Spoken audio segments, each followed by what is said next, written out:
Welcome to my playthrough of The Legend of Zelda. I would like to say that I was Glycerine ASMR, but I'm actually thinking about rebranding to Freewill ASMR. Possibly Freewill Gaming, I don't know. But anyway, I played this game so many times that I could practically do it with one hand tied behind my back. Although actually, I don't think I've ever actually tried that, so maybe it's better if I don't, and not that I'm trying to flex or anything like that. I mean, I'm not a speedrunner. I know people can beat this game in under a half hour, and I can barely do it in under an hour. But it's still pretty fun. It's just one of those games that I enjoy just sitting down and taking in, once in a while. Just feels good. I also rather enjoy the randomizer of the game, which if you've never seen a randomizer, those can be pretty interesting. The reason that I actually walked out and back into the dungeon there is because, as you may have noticed, the first locked door actually unlocks by itself if you leave and then re-enter. So that is a way to save on keys later in the game. I do find sometimes, not very often, but every just so often when I do a run of this game, I get to level 7 and I run out of keys on the way in. A lot of times I guess that's because I don't usually stop to fight monsters if I don't have to, because, I don't know, it's just kind of a waste of time. So consequently, because of that, sometimes I don't have as many rubies as I need either. And for that reason, I almost never use the bow as a weapon, but speaking of the bow, we're about to pick that up here in a little bit. I just have to go a couple rooms north and then one room west, and it will be there. That was the map sitting on the floor in there. I'm not sure why there would be a map sitting on the floor of a dungeon, but maybe it's just one of those things it's better off not asking about. These are Gorias, and they can be pretty nasty if you get in the wrong position with them. They can cause a lot of problems, especially the blue ones, who have 5 health, which is just enough that the Master Sword can't kill them in one hit. But yeah, here we are. This will be the bow. Yeah, this is a game that I have a great deal of respect for. I know a lot of people nowadays kind of don't think it's all that great. Probably because they're used to the way Zelda is kind of transformed into a much deeper and better looking game, and to be fair, looking at it objectively, this probably is one of the lowest ranked games in the series for many people. Especially because of how difficult it is if you haven't played it a lot in your life. Being an older person, I guess it's just natural that I'm going to have more experience with a game like this, but yeah. Yeah, these Gorias can be pretty rough, a lot rougher than I remember them being. A lot of times you'll be facing one and you'll go to attack him, but when you attack with your sword, you put your shield off to the side, and they'll just so happen to throw their boomerang at the right exact time so that it hits you at the same time as you're swinging the sword and you don't have the shield up. It's, quite frankly, pretty amazing how often that happens, considering you would think the odds of that would be pretty low, but nope, it happens all the time. Okay, so this is Aquamentus, the first boss of the game. Actually pretty easy if you have the ability to throw your sword.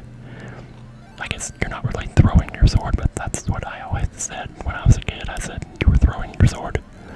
It's really more just a sword beam. Okay. Probably in editing I'm going to have to darken the screen a little bit when that happens. When you pick up a Triforce piece and the screen flashes brightly like that. I guess they didn't have a lot of sympathy for epileptic people back then, so they just kind of did whatever they wanted, because a lot of video games in the old days did that. They had the entire screen flashing brightly, and these days I can see how that would be very annoying. I've never had epileptic seizures or anything like that, and I count my blessings that I don't, because that kind of thing, I just don't even want to imagine what that would be like. So apparently, like, when Rise of Skywalker came out, they had to hand out seizure warnings because of how flashy that movie was. It makes you wonder, how many movies nowadays, or even back then, had those kind of things and just never really got acknowledged or called out on it because, because back then it just wasn't as publicly known as it is now. Or maybe it just didn't happen as often. Anyway, so here we are. We're coming up on level 2 here.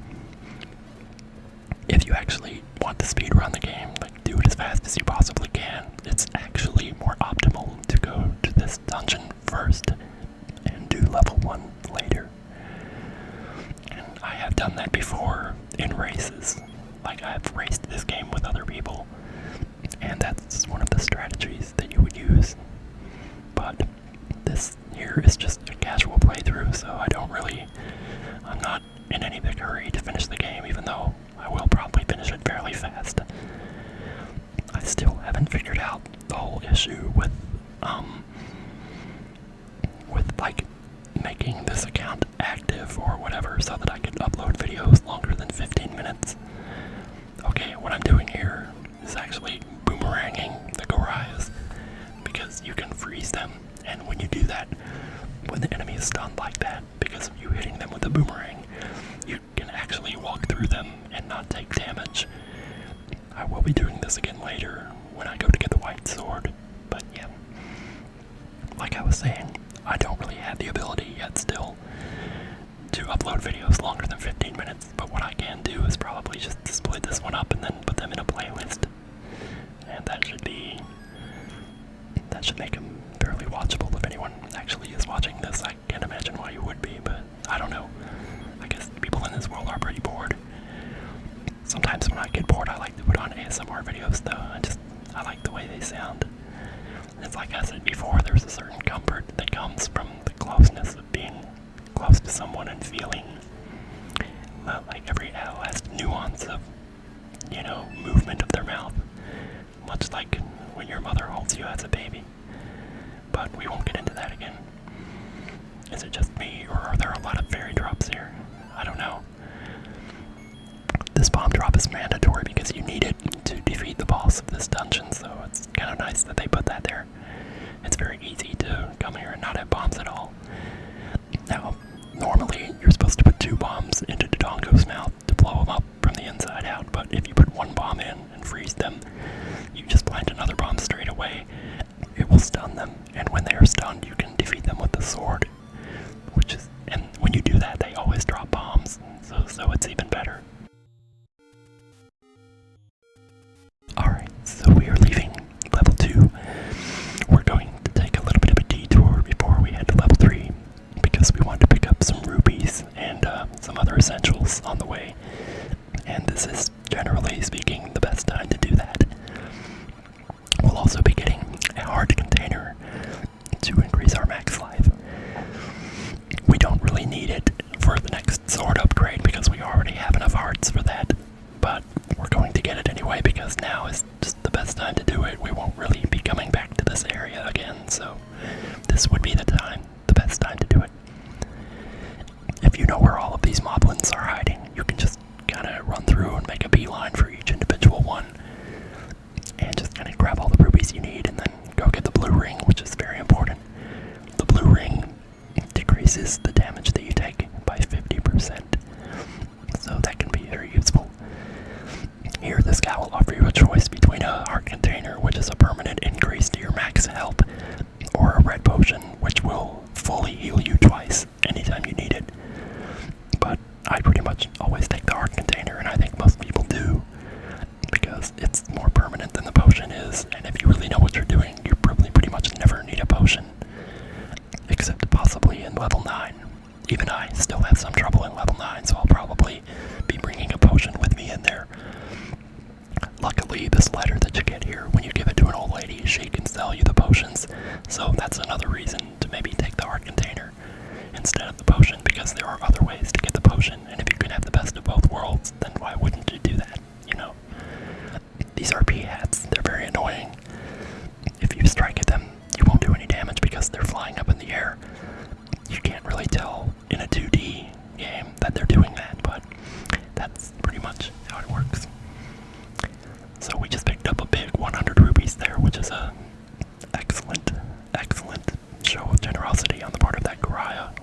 I say that, Moblin.